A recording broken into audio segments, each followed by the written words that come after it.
Bismillahirrahmanirrahim.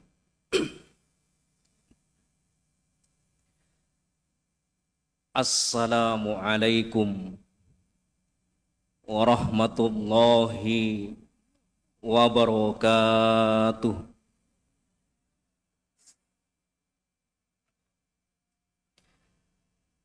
Alhamdulillahi rabbil alamin. Alhamdulillahilladzi hadana lihadza wa ma kunna linahtadiya laula an hadanallah. Ashhadu an la ilaha illallah wahdahu la syarikalah wa ashhadu anna Muhammadan abduhu wa rasuluh. Salatan wa salaman daimaini mutalazimaini ala habibinal Mustafa Muhammadin sallallahu alaihi wasallama wa ala alihi wa ashabihi wa man tabi'ahum bi ihsanin ila yaumiddin. Amma ba'du, hamba-hamba Allah, Bapak dan Ibu sekalian, jamaah salat tarawih yang semoga senantiasa dirahmati dan diberkahi oleh Allah Subhanahu wa taala. Tema kajian singkat pada kesempatan yang penuh barokah ini adalah tentang sosok sahabat Abdullah ibnu Al-Abbas. Bapak dan Ibu sekalian, ketika mendengar nama Abdullah ibnu Abbas, apa yang terbayang pada Bapak dan Ibu sekalian? Sahabat Abdullah ibnu Abbas atau yang dikenal dengan Ibnu Abbas dikenal sebagai turjumanul Quran, jubirnya Al-Quran, juru bicaranya Al-Quran itu adalah Ibnu Abbas. Dan gelar yang disematkan kepada Ibnu Abbas ini bukan datang dari dirinya sendiri, tetapi gelar turjumanul Quran ini pertama kali diperkenalkan oleh sahabat yang lain yang bernama Abdullah ibnu Mas'ud. Di dalam kitab Al-Musannaf dikatakan Abdullah ibnu Mas'ud berkata, "Ni'ma turjumanil Quran Abdullah ibni Abbas." Sebaik-baik jubirnya Al-Quran adalah Abdullah ibnu Al-Abbas. Dalam kitab Syiar A'lam An-Nubala yang ditulis oleh Al-Imam Az-Zahabi, Imam Az-Zahabi memberikan 3 gelar kepada Ibnu Abbas. Yang pertama adalah Hibrul Ummah. Ibnu Abbas itu adalah tintanya umat, simbol, ikon dari rujukan umat. Gelar yang kedua yang disematkan oleh Al-Imam Az-Zahabi kepada Ibnu Abbas adalah Faqihul Asr, orang yang paling faqih di zamannya. Dan yang ketiga adalah Imamut Tafsir, imamnya para imam-imam tafsir. Karena dari Imam Ibnu Abbas inilah Bapak dan Ibu sekalian yang dirahmati oleh Allah Subhanahu wa taala melahirkan madrasah tafsir aliran Makkah. Jadi kalau kita pelajari Madarisut Tafsir madrasah tafsir itu ada 3 madrasah. Yang pertama itu adalah madrasah Makkah, yang kedua adalah madrasah Kufah, yang ketiga adalah madrasah Madinah. Madrasah tafsir yang berkembang di Mekah itu adalah talamizu Ibni Abbas, murid-murid dari Ibnu Abbas radhiyallahu anhuma. Di antaranya adalah Imam Mujahid, Imam Atha, Imam Ikrimah Maula, Imam Tawus, Imam Sa'id bin Al-Jubair. Ini madrasah tafsir dari Makkah. Kemudian ada madrasah tafsir di Kufah. Murid-murid dari Abdullah ibnu Mas'ud radhiyallahu anhu. Di antaranya adalah Al-Qamah, Al-Aswad bin Yazid, Ibrahim An-Nakhai, dan Imam Asy-Sya'bi. Ada juga madrasah tafsir aliran Madinah, yaitu murid-murid dari Zaid bin Aslam, Abdurrahman bin Zaid, dan Malik bin Anas. Bapak dan Ibu sekalian yang dirahmati oleh Allah Subhanahu wa taala. Kenapa Imam Ibnu Abbas, kenapa sahabat Ibnu Abbas dikenal dengan sosok yang sangat cerdas? Kecerdasan Ibnu Abbas ini sangat-sangat populer dalam sejarah Islam. Dicatat sebagai tinta emas dalam sejarah Islam. Pasti Bapak dan Ibu sekalian pernah mendengar sebuah kisah. Suatu ketika Umar bin Khattab radhiyallahu anhu mengumpulkan sahabat-sahabat senior. Di antara mereka adalah orang-orang yang pernah ikut perang Badar. Kenapa Umar bin Khattab mengumpulkan mereka? Mereka diajak musyawarah oleh Umar bin Khattab radhiyallahu anhu. Dan ternyata di antara sahabat junior yang diajak dalam pertemuan sahabat-sahabat senior itu adalah sahabat Ibnu Abbas. Sampai-sampai ada di antara sahabat yang senior komplain kepada Sayyidina Umar bin Khattab. Di antara sahabat senior itu berkata begini, "Ya Umaru, lima tudkhilu hadzal fata ma'ana walana abnaun misluhu."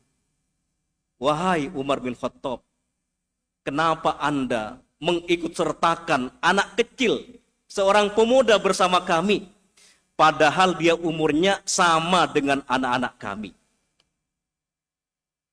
Ketika Umar bin Khattab dikomplain oleh sahabat-sahabat senior, beliau menjawab, "Innahu mimman qad alimtum."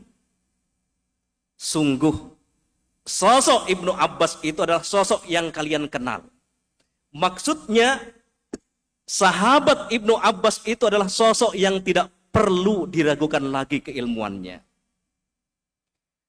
Ketika Umar bin Khattab mengumpulkan sahabat-sahabat senior, Umar bin Khattab bertanya kepada mereka, "Maza taquluna fi idza jaa nasrullahi wal fath?" Wahai sahabat-sahabatku semuanya, bagaimana pandangan kalian? Bagaimana perspektif kalian tentang turunnya surat An-Nasr? Mayoritas para sahabat menjawab, "Anzalallahu hadhihi surata."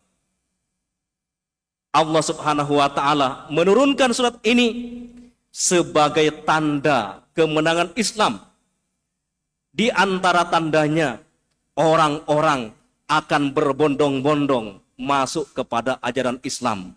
Oleh karenanya, kami semuanya kita semuanya harus beristighfar dan bertasbih kepada Allah Subhanahu wa taala. Tapi Bapak dan Ibu sekalian, jawaban-jawaban dari sahabat senior ini tidak memuaskan Umar bin Khattab. Akhirnya Umar bin Khattab bertanya kepada Ibnu Abbas.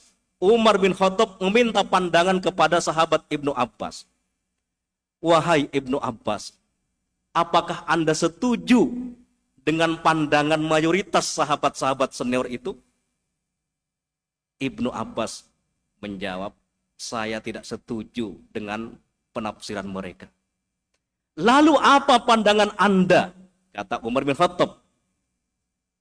Ibnu Abbas kemudian menjawab, haza ajalu Rasulillah sallallahu alaihi wasallam. Wahai Umar bin Khattab, ketika Allah Subhanahu wa taala menurunkan surat An-Nasr, itu tanda dekatnya ajal Rasulullah sallallahu alaihi wasallam.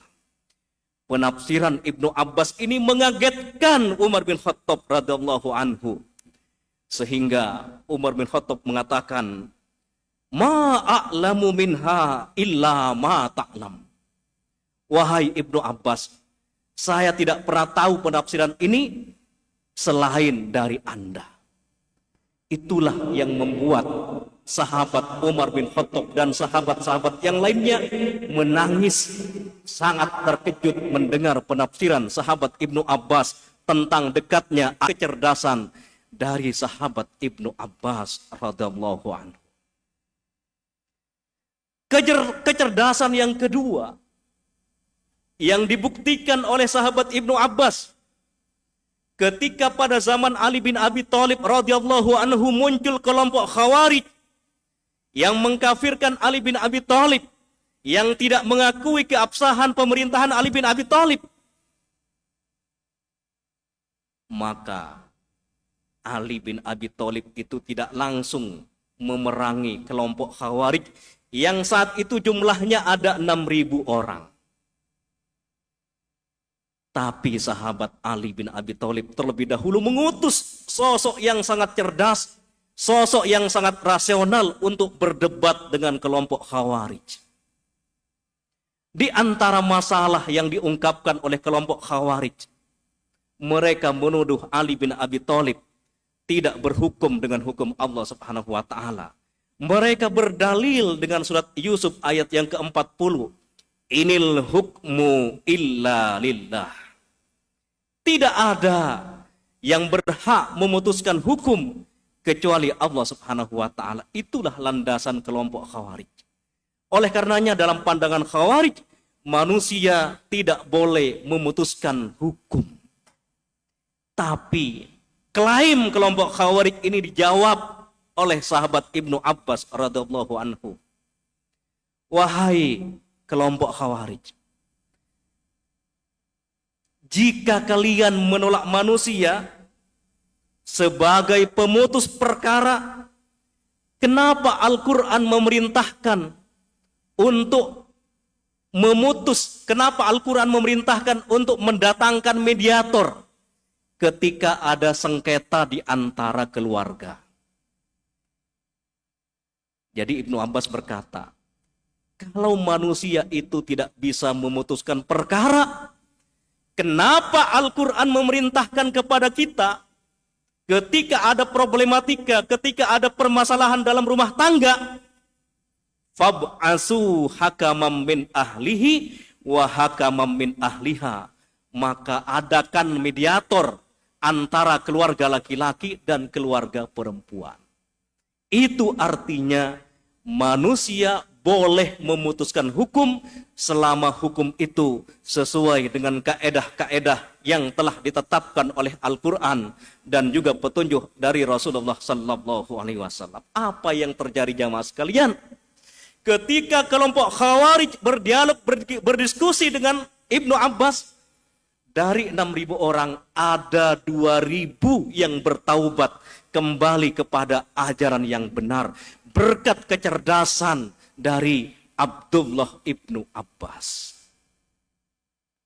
Bapak dan Ibu sekalian yang dirahmati oleh Allah Subhanahu wa taala. Kemudian yang ketiga, waktunya sangat sempit. 2 menit lagi Bapak dan Ibu sekalian ya. Yang ketiga, suatu ketika sahabat Ibnu Abbas ditanya oleh seseorang, "Wahai Ibnu Abbas, bagaimana hukumnya seorang pembunuh? Apakah seorang pembunuh itu memungkinkan taubatnya diterima oleh Allah Subhanahu wa taala?" Apa jawaban Ibnu Abbas? Pembunuh itu taubatnya tidak diterima.